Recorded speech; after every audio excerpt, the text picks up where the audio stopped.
She said, "Your brother makes 6 figures. Why can't you be more like him?" At family dinner. I smiled and said, "Good question."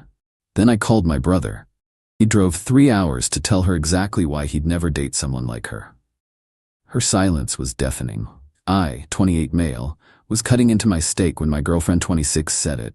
We were at my parents' house for Sunday dinner. My brother, 31, my parents, my girlfriend, and me. She'd been living in my apartment for 8 months, rent-free, because her freelance graphic design career was building momentum. My brother had just mentioned getting promoted to senior software architect, making $140,000 now. Good for him. He earned it. My girlfriend set down her wine glass. "Third one tonight," looked directly at me. "Your brother makes 6 figures. Why can't you be more like him?" The entire table froze. My mom's fork stopped midair.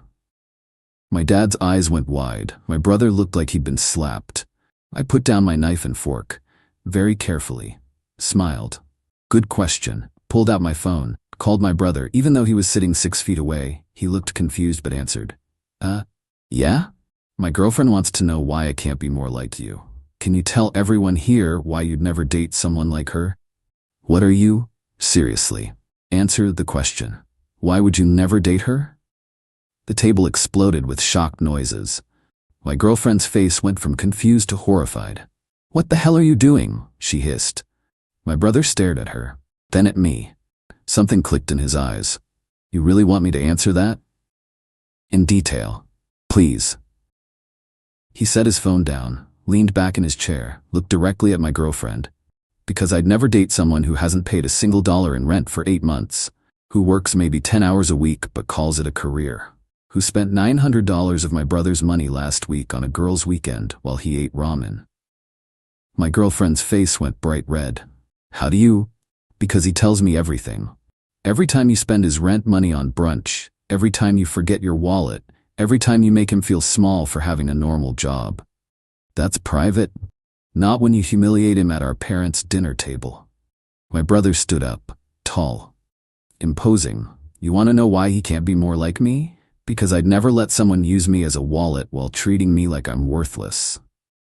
"I don't use him." "Really?" My brother pulled out his phone, started scrolling. "September through now, he spent $22,400 on you. Rent, food, your car insurance, your phone bill, your credit card payments, that trip to the resort, the spa days, the..." "Stop! That's $2,800 a month on someone who contributes nothing and apparently thinks he's inferior." My girlfriend looked around the table desperately. "This is insane. I love him." "You love his bank account," my brother said flatly. "There's a difference." She turned to me. "You're just gonna let him attack me?" "You attacked me first. He's just finishing it." "I didn't attack you. I asked a question. You compared me to my brother like I'm defective. At my parents' table, in front of my family." My mom finally spoke. "Honey, I think you should leave." My girlfriend's mouth dropped open. "What?" "You heard her," my dad said quietly. "You should go." "I came with him." She pointed at me. "Then you should call a ride," I said, "because I'm staying for dessert." She stared at me, then started crying, the ugly mascara running kind. "You're breaking up with me? Here? You disrespected me here. Seems fitting." "This is cruel." "What's cruel is 8 months of you treating my apartment like a free hotel while complaining I don't make enough." She grabbed her purse, looked around for someone, anyone, to take her side. Found no one. "Your whole family is toxic." She stormed toward the door, stopped, spun around. "And for your information, I've been talking to someone else anyway. Someone who actually has ambition." My brother laughed. Actually laughed. "And there it is." She slammed the door so hard a picture frame fell off the wall. We sat in silence for about 10 seconds. Then my mom said, "Well, that happened." My brother looked at me. "You okay?" "Yeah, actually, yeah, that felt good." "Want me to follow you home? Make sure she's not there?" "She shouldn't be. Her key doesn't work anymore." Everyone stared at me. "What?" "I had the locks changed this morning. Had a feeling dinner might go badly." My brother grinned. "That's my little brother." We finished dinner, had dessert. My brother followed me home anyway. Good thing he did. Update 1. My girlfriend was waiting in my apartment parking lot. In her car. The car I'd been paying insurance on for 6 months. My brother parked next to me. Got out? She's still here? Yeah, want me to stay? Yeah. We walked to my apartment together. She got out of her car, ran over. Baby, can we talk, please? No. I'm sorry. I was drunk. I didn't mean it. You had 3 glasses of wine over 2 hours. You weren't drunk. You were honest. It came out wrong. It came out exactly how you meant it. She saw my brother. This is your fault. You turned him against me. My brother, I told the truth. That's not the same thing. He was fine until you. He was miserable, my brother interrupted. He just didn't know he was allowed to stop being miserable. I unlocked my apartment door, started to go in. She pushed past me, tried to get inside. My brother's hand shot out, caught the door. Nope. I live here. No, you don't, I said. Your name's not on the lease. You don't pay rent. You're not a tenant. You're a guest who just got uninvited. You can't do this. Already did. Your stuff will be packed by tomorrow noon. You can pick it up then. I'm not leaving. My brother pulled out his phone. Then I'm calling the cops for trespassing. She looked between us, realized we were serious, started crying again. Where am I supposed to go? Not my problem, I said. You mentioned talking to someone else. Call him. That was a lie. I said it to hurt you. Well, it worked. Now leave. She didn't move. My brother dialed. Yeah, hi, I need police at... Fine. She screamed it. I'm leaving, but this isn't over. She got in her car, peeled out of the parking lot. My brother and I went inside. He looked around. You meant it about packing her stuff? Yup. I'll help. Let me call my girlfriend. Tell her I'll be late. You don't have to. Shut up. I'm helping. His girlfriend showed up an hour later with boxes, tape, and markers. The 3 of us packed everything of my ex's. Clothes, toiletries, makeup, books, the random junk she'd accumulated. Took 4 hours, filled 23 boxes. My brother's girlfriend, she had all this stuff and paid nothing? Nothing, I confirmed. Wow, that's bold. We stacked everything in the living room. My brother took photos. Documentation, in case she claims you kept anything. Smart. I've been through this before. Ex-girlfriend, different situation, same entitlement. They left at 2 a.m. I changed all my passwords. Netflix, Hulu, Amazon, Spotify, everything. Realized she'd been using my accounts for everything. Checked my credit cards. Found charges I didn't recognize. Recent ones. $340 at a boutique yesterday. $180 at a spa Friday. $90 at a restaurant Thursday. I was at work. She'd taken my card. Without asking, I reported it as fraud, got the card canceled. Bank said they'd investigate. Went to bed at 4 a.m. Didn't sleep much. The next morning, 11:30 a.m., she showed up. With her mom and her 2 best friends. I opened the door with my phone recording. Her mom launched immediately. You can't just throw her out. She lives here. She doesn't. She's not on the lease. She doesn't pay rent. She's a guest who's leaving. That's illegal. No, it's not. My brother's girlfriend is a lawyer. She confirmed it last night. Her friend won. You're really going to abandon her over one argument? Not one argument. 8 months of her using me while secretly resenting me. The argument just made it impossible to ignore. My ex, I don't resent you, I love you. I pulled up my bank statement on my iPad, showed them the totals. $22,400 in 8 months. Her mom went pale. My ex, those were our expenses. Couple share expenses. Couple share, I paid everything, you paid nothing. That's not sharing. I was building my career. You work 10 hours a week for 3 clients. That's not a career. That's a hobby I was funding. Her friend too? This is cruel. She has nowhere to go. She mentioned talking to someone else last night. Call him. My ex, that was a lie. Then you lied to hurt me. Either way, we're done. Her mom tried another angle. What about all the time she invested in this relationship? What time? She didn't cook, didn't clean, didn't contribute. She lived here rent-free while I worked, and she brunched. My ex started crying. You're making me sound terrible. I'm stating facts. Your stuff is in the living room. You have until noon. It's 11:52. They started loading boxes, complaining the whole time. Her mom kept muttering about lawyers. Call them, I said. My documentation is impeccable. At 12:15 p.m., the last box was loaded. My ex tried one more time. I'm sorry, really, can we please try again? No. Why not? Because you revealed who you really are. You can't unreveal that. People make mistakes. You didn't make a mistake. You told the truth. I'm just finally listening. They left. I closed the door, locked it, stood in my empty, quiet apartment, called my brother. She's gone. How'd it go? Her mom threatened lawyers. Let her. She's got nothing. Thanks for last night for everything. That's what family does. But I was wrong. It wasn't over. Update 2. The week after she moved out was chaos. Monday, 38 calls from her number. I blocked it. She called from her mom's phone. Blocked that. She called from her friends' phones. Blocked them all. Tuesday, she showed up at my work. I work in finance, mid-level analyst role. $68K a year. Not my brother's salary, but solid. She cornered me in the lobby during lunch. We need to talk. No, we don't. I'm not leaving until you hear me out. I called building security. They escorted her out. She screamed the whole way. My manager called me in. What was that about? Ex-girlfriend. We broke up. She's not handling it well. Is this going to be a problem? No, I'll handle it. See that you do. Great. Now my job was involved. Wednesday, she started posting on social media. Long posts about financial abuse and narcissistic exes and being abandoned when you need someone most. Didn't name me. But everyone knew. Comments poured in supporting her. People I'd never met calling me trash. My brother saw it. You want me to respond? No. Let her dig her own grave. You sure? Yeah. People who know us know the truth. Thursday, her mom called my mom. My mom called me after. Her mother is insane. What did she say? That you financially abused her daughter, that you trapped her with promises then threw her out, that you owe her for wasted time. What did you say? I told her the truth, that her daughter lived rent-free, worked barely at all, spent your money like water, then humiliated you at dinner. She didn't like that. I'm sorry she involved you.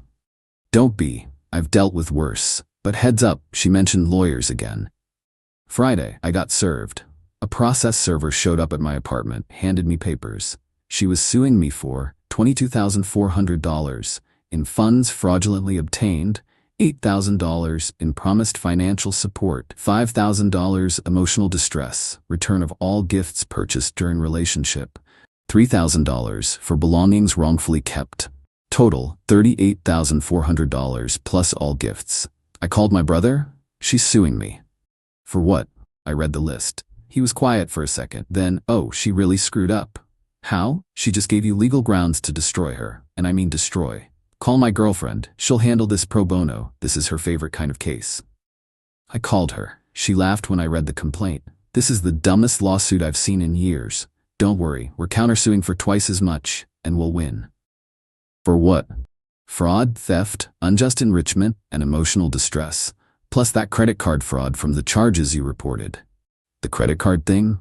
Bank confirmed 3 charges made while you were provably at work. That's felony fraud. She's looking at criminal charges if she pushes this. Holy hell. Yeah, she really should have left well enough alone. My brother's girlfriend, my new lawyer, drafted a response that was brutal. Counterclaim for $22,400 in unjust enrichment, all money spent on her, $4,800 in theft, unauthorized credit card charges with bank records, $10,000 emotional distress, $5,000 in legal fees, criminal complaint for credit card fraud. Total, $42,200 plus criminal charges. The response included bank statements showing every dollar I spent on her, lease showing she wasn't a tenant, photos of all her belongings being returned, bank's fraud investigation results, text messages where she admitted not paying rent, surveillance footage of her screaming at my workplace. It was filed Monday morning. Her lawyer called my lawyer Tuesday afternoon. My client wants to drop the suit. Too late. We're proceeding with the counterclaim and criminal complaint. That's excessive. Your client committed fraud and filed a frivolous lawsuit. This is proportional. She's willing to drop everything. We're not. See you in court. Wednesday, my ex showed up at my apartment building. 3 a.m., drunk, pounding on the lobby door. Security called me. Sir, your ex-girlfriend is here. She's intoxicated and refusing to leave. Call the police. They did. She got arrested for public intoxication and trespassing. Spent the night in jail. Her mom bailed her out Thursday morning. Called me screaming. You had her arrested? I had security call the police when she showed up drunk and wouldn't leave. That's not on me. She's distraught because of you. She filed a fraudulent lawsuit and committed credit card theft. She's distraught because she's facing consequences. Drop the charges. No. We'll fight you. Please do. Discovery will be fun. She hung up. Friday. Preliminary hearing. My lawyer laid out everything. The judge reviewed the evidence. Miss, did you live in the defendant's apartment rent-free? My ex, we were in a relationship. Partners don't charge rent. Judge, did you pay any household expenses? Silence. Answer the question. No. Did you use his credit card without permission on these 3 occasions? Judge held up the bank records. I thought, yes or no? Yes. Judge looked at her lawyer. Your client committed fraud and is now suing her victim? Seriously? Her lawyer looked exhausted. Your Honor, she's going through emotional distress. Not an excuse. Counterclaim proceeds. Original suit is dismissed with prejudice. Next hearing in 30 days. Outside the courthouse, my ex's mom confronted me. You're destroying her. She destroyed herself. She loved you. She loved my money. There's a difference. When this is over, you'll be the one who suffers. Looking forward to it. My brother met me for a beer after. How'd it go? Her suit got thrown out. Mine proceeds. Good. She needs to learn. Her mom's losing it. Let her, not your problem. But oh, it got worse. Final update. The final hearing was 6 weeks after the preliminary. My ex showed up with a new lawyer, expensive one her parents must have paid for, didn't matter. My lawyer presented 87 pages of bank statements, time-stamped photos of all her belongings being returned, security footage from my workplace, security footage from my apartment building, credit card fraud investigation results, text messages going back months, social media posts she'd made attacking me. The new lawyer tried to argue she was entitled to compensation for services rendered as a girlfriend. Services? Like what? Lawyer. Emotional support? Companionship? Building a home together? Judge. That's called a relationship, not employment. Try again.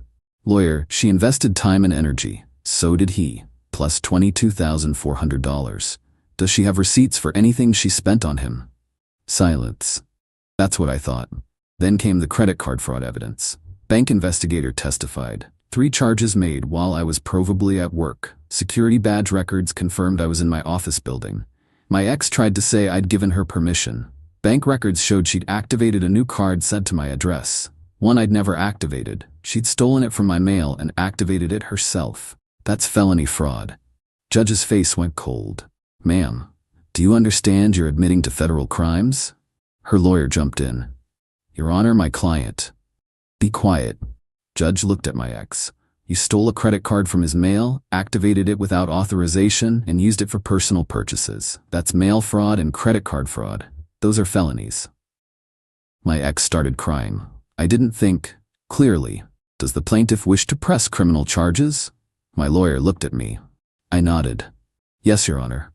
Judge, so noted. I'm referring this case to the district attorney. As for the civil matter, the defendant, he pointed at my ex, is ordered to pay the plaintiff $22,400 in restitution, $4,800 in theft, $5,000 in emotional distress, and $8,200 in legal fees. Total judgment, $40,400. If defendant fails to pay, plaintiff may seek wage garnishment or asset seizure. Court is adjourned.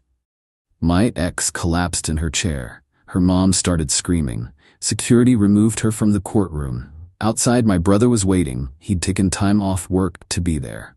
How'd it go? $40,400 judgment, plus criminal charges. Yeah. You okay? Honestly, I feel nothing, just relief it's over. It's not over yet, she'll appeal. Let her. The evidence is airtight. She did try to appeal. It got rejected. The judgment stood. The criminal charges took longer.